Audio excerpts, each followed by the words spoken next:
Γεια σας παιδιά, αυτό είναι το δεύτερο βίντεο του κανάλι και πάμε σήμερα πάλι κάρτες και εδώ παιδιά πήραμε και άλλα 5 φακελάκια από αυτό το περίπτερο και πάμε σε άλλο περίπτερο. Παιδιά εδώ πάμε να πάμε και από εδώ πακέτα.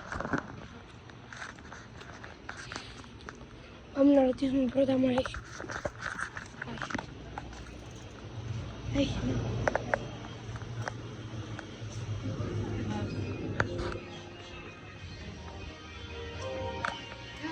Πακέτα κάρτες. Πακέτα κάρτες.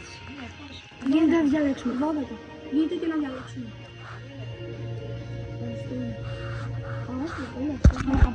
Διαλέγω μία πίσω σίγουρα. Μία, δύο,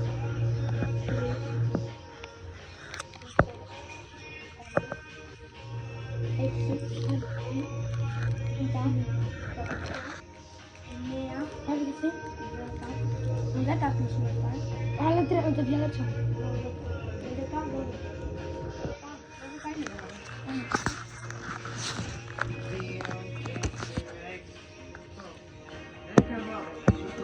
Πόσα κάνουμε? Γενικά 14-40 το έχουμε υπολογίσει καλά. Το έχουμε μελετήσει αυτό πολύ καιρό. Ένα λεπτό. Πρώτα 10. 4. Και άλλα 40.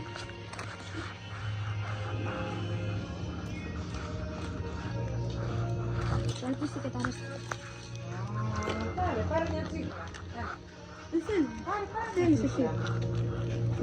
Δεν θέλω λίγο, αφού τρως, να σ' αρέσει. Αφού είναι 10 λεπτά τα ρέστα, πάρε μια, θα τη φας αργότερα. Καθίστε, εντάξει, να είσαι καλά. Από εδώ παιδιά πήραμε πολλά πακετάκια. Και πάμε να τα ανοίξουμε. Εδώ παιδιά πάμε να ανοίξουμε τις κάρτες. Νάτες. Είναι πολλές.